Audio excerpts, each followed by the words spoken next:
Hello, welcome to Beta Feminist Podcast, the podcast where we talk about feminist issues from the perspective of an African woman living in Africa. I am your resident Beta Feminist host, Ijoma.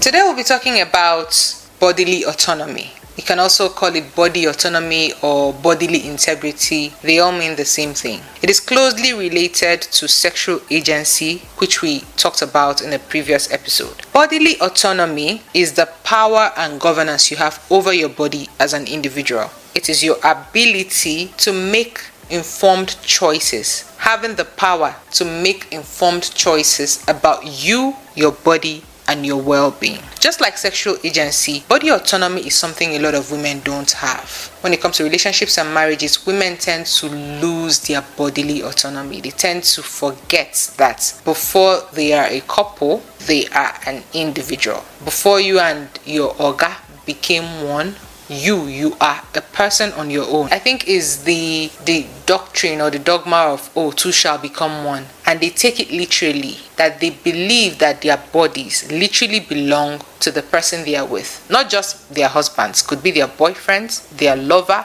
Before they get married, it could be their father, their elder brothers. They believe their bodies belong to men whom they see as men higher than them. Women often lack bodily autonomy. Let me say that again. African women, Nigerian women that I know often lack bodily autonomy. Let me give some examples to buttress what I'm trying to say.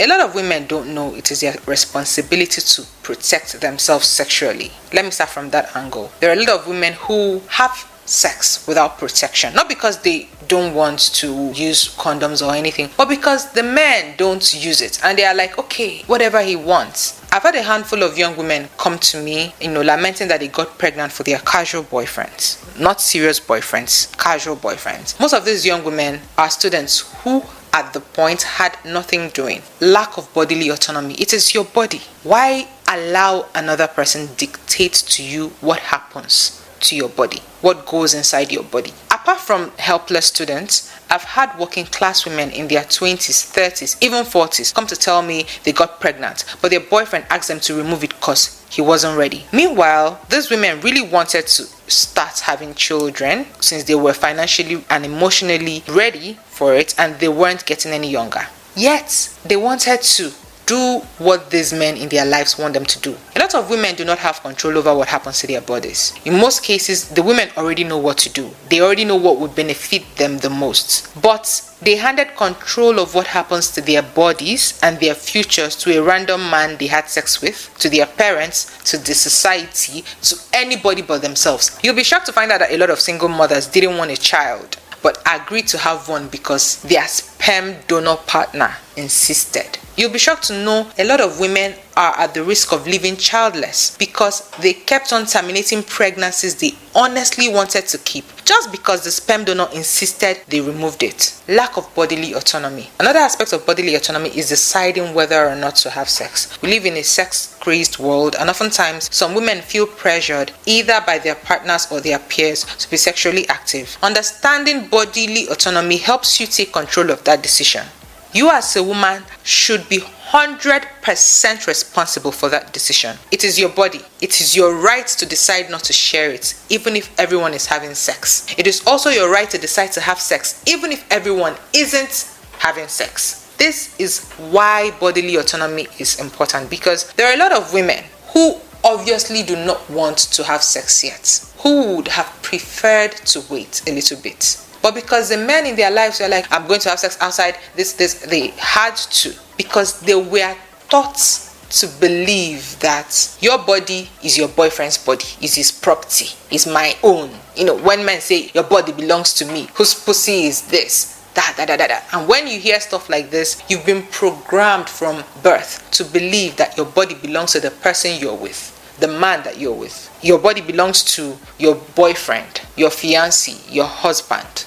And therefore, you have to give it to him anytime he wants. There are a lot of women who find themselves in these situations and they don't know what to do. A woman who understands bodily autonomy is not swayed by what men want. I know women who remain virgins. I know women who got married as virgins. Now, the people these women date or the people they befriend have no impact whatsoever on their decisions. I can gist them about my sex carpets till the cows come home, but it won't make them decide to go and have sex. Their boyfriends can pester them all they want, but it won't make them want to have sex. The day they decide to do so, it is because they want to. That is bodily autonomy.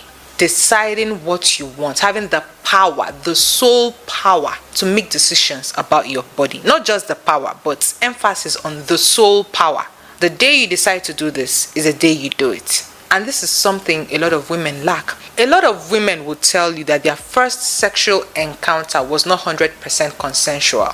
It was the man begging, the boyfriend begging, please now, baby now, this now. Let me give you another example of bodily autonomy. Surgical enhancements, aka plastic surgery. We've had a recent surge in the number of women who go for body enhancements like breast augmentation, BBL, waist training, and all of that. Yes, I know a lot of women do it for themselves. A lot of women will look good whether there are men or not. There are women who want to look good just so they can look good. There are women who want to look good just so they can pepper other women. That is valid. But there are also a lot of women getting these surgeries because of male gaze. They want to look good because their men have this spec. Oh, my man likes women with big boobs. Oh, I want to do this so that men will find me more attractive.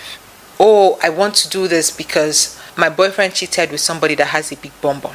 There are men who actually will tell you they want you to get bigger boobs. And there are women who actually go for it because, okay, my man likes it big. My man likes it this way. It is not enough for you to subject yourself under this. We women ought to understand bodily autonomy. I am very pro surgery. I'm very pro surgical enhancements. But you need to be doing it because you want to do it, not because you're seeking to impress anybody. Apart from bodily enhancements, we have makeup, we have hair. I am a hair vendor. I've had women come to tell me, oh, I love this hair. And then when they get it, they're like, oh, I don't know. Can I return it? My husband does not like the color. Obviously, my answer is always no, because if you picked the hair, paid for it, got it, I'm not going to return it. I'm not going to take it back because your husband didn't like it. You should have discussed that with your husband before you bought. There are people who everything they do to their body has to pass a test by the men in their lives, and these are adult women. There are women who gain weight because the men in their lives say, oh, I like thick women, I like them thick. These are women who are actually comfortable the way they are. They love their bodies. Then they start dating somebody or they marry somebody and the man goes, oh, I love thick women. My spec is thick women. And then these women start buying syrups online just so they can be thick. Likewise, weight loss. There are also a lot of women who love the way they are, who enjoy their body, they are full and everything. And then the men in their lives go, hippopotamus, I don't like the way you look. This. I prefer my women slim, thick, blah, blah, blah. And then these women start guzzling all sorts of things down just so they can lose weight. They start doing so many things to their bodies just so they can lose weight. This is another aspect of bodily autonomy. We see women like Lizzo.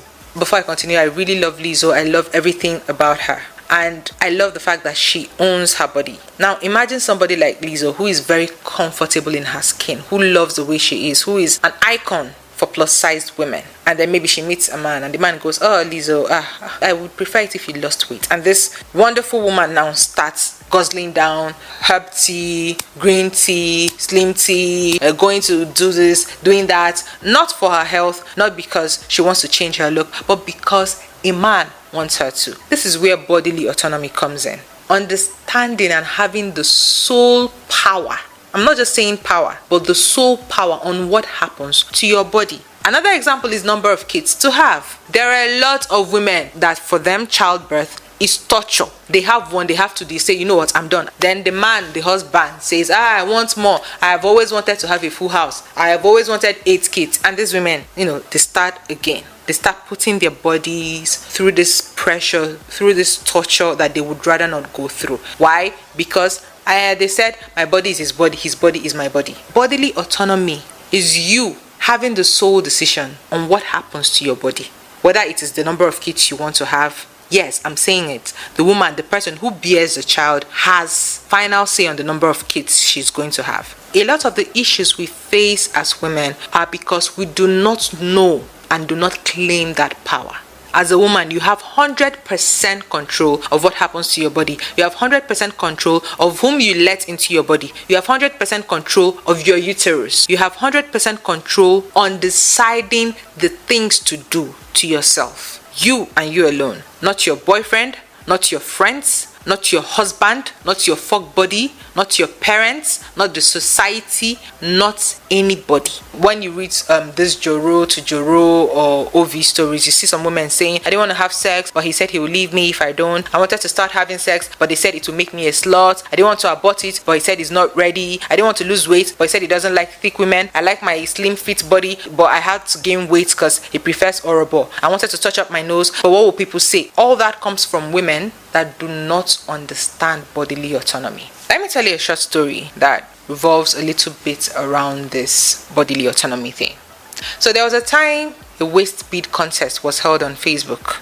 Participants were to send pictures of themselves wearing their waist beads without their faces showing to the inbox of the organizer. So you take a picture of you wearing your waist bead, looking beautiful, and then you send it to the inbox of the organizer. Now the organizer would post the pictures and people would vote. Now, a lady with a gorgeous body sent hers in without her face showing, and the organizer posted. Then a few hours later, people started saying, oh, I know this girl's body. Isn't she the fiancée to so person? And then people started saying, the fiancé has seen this picture and is very, very angry that his girl sent in that photo. And from there, it blew up. People started writing hot takes about the whole thing. And almost everybody on Facebook said one thing. They said the fiancé ought to dump her because, get this, she disrespected her fiancé by engaging in the contest. She disrespected her fiancé. That's the word they used. Not herself, not her family, not even womanhood. The way they say, oh, you're a disgrace to womanhood. They didn't even do that. They said she disrespected her fiancé by inboxing the organizer a headless photo of her torso. Now, obviously, I was really enraged by the whole thing, because it's one thing to say, I don't like my girlfriend doing this. It's another thing to claim it as a disrespect. To say, oh, your body belongs to me. This is my thing. I don't want people to see it. Why is a woman's expression of her body, why is it its light on you, the person she's sharing her body with? If anybody is to be disrespected, or if anybody was disrespected by that act, it should be the woman herself, not the boyfriend, the father, the sister, the village people. What you do to or with your body, if you shoot a porn today, if your sex tape should leak, that shame is on you, not on your father, not on your brother. Nobody should come out and say, I feel disrespected. No, if anybody were to claim to be disrespected, it would be the person engaging in the act. Bodily autonomy teaches you that your body is yours. Your partner might have access to it, but the owner of the body is you. You own your body. What you do is to allow other people have access to it. That does not mean that they own it. For instance, I live in my house. I paid rent for it, but I do not own it. It still belongs to the landlord. He is leasing it to me. I have a contract with him, and if I void the contract, he can throw me out. And that is how it is with male-female relationships and marriages. Nobody owns you. No man owns your body. Nobody, not your boyfriend or fiancé or husband. It belongs to you and you alone. Don't think I'm trying to teach you to be rebellious or revolt. No. Even if you flip it, you don't own your man's body.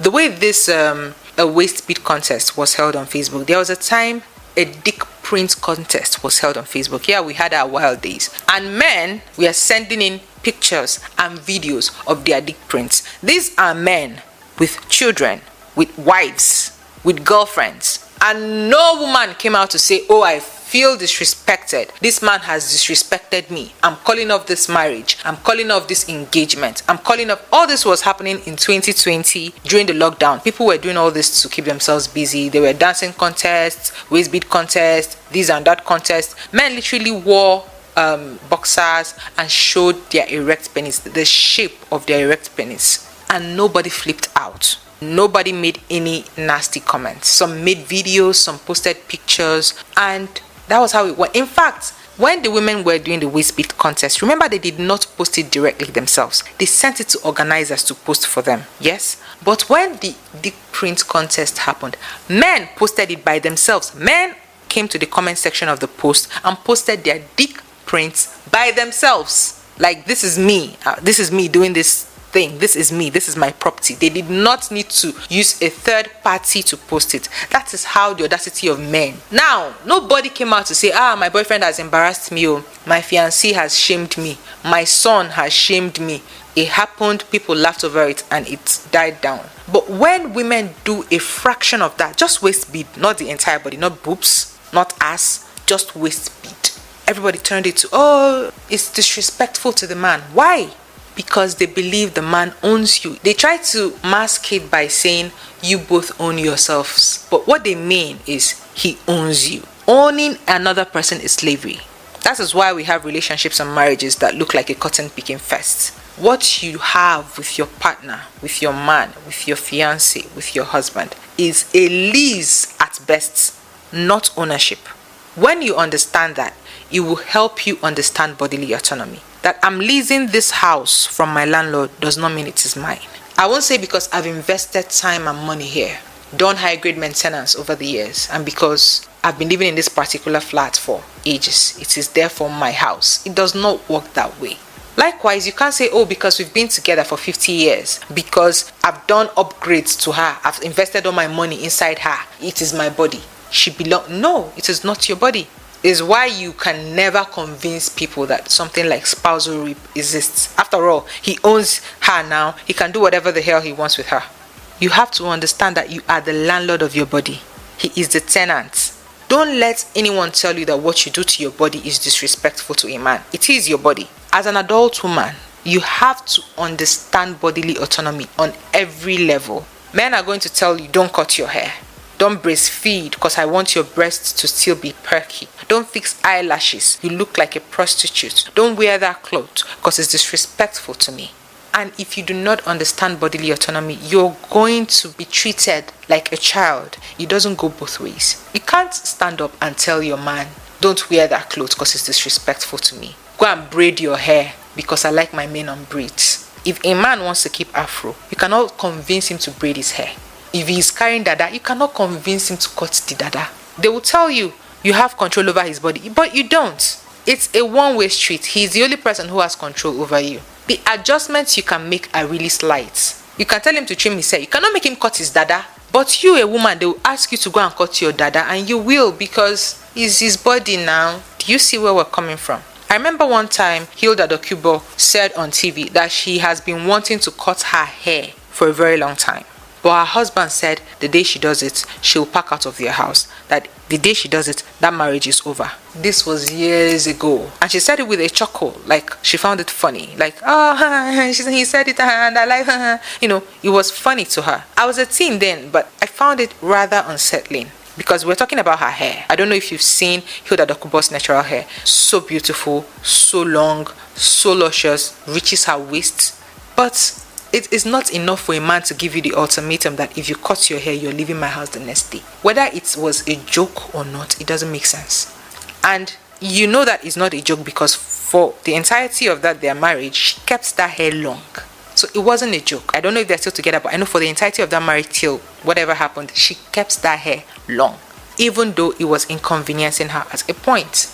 Now, this is what I mean by bodily autonomy. You want to cut your hair. Maybe it gives you problem. Maybe it's now too weighty. Maybe this or that. And your man says, no, you cannot do it. It never goes the other way. We do not believe a woman owns the boyfriend or the husband's body. We just say it to justify it for the women.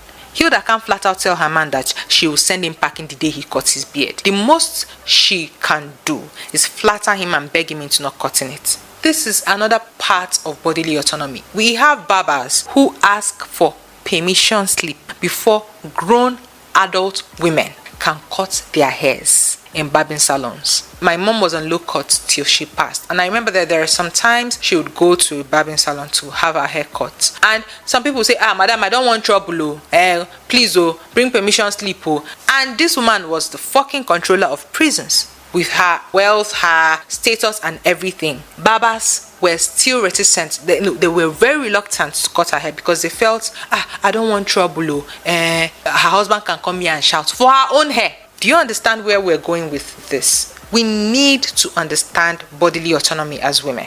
We need to understand that we own our bodies. What you do to your body, if you go and get a tattoo, if you do whatever it is you need to do to your body, it is your body. The number of kids you should have, you should know. You should decide. Whether you want to keep a baby or not, you should know. You should decide. Whether you want to be sexually active or not, you should know. You should decide. Understanding bodily autonomy helps you know that no one owns your body. It helps you take responsibility and think twice before you do certain things. If you understand that your body belongs to you, then you will take proper care of it.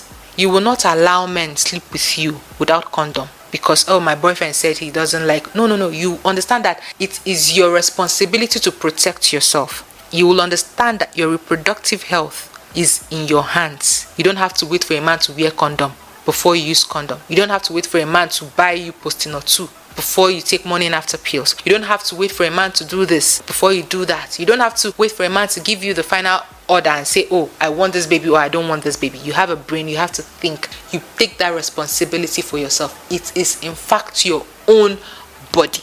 So this topic, bodily autonomy, is a very important topic in feminism, and I hope women understand it. We understand that it is our body and our body alone, and we act like we understand it, and we take responsible decisions because of this, and we know that the power to take these decisions should be on us and us alone.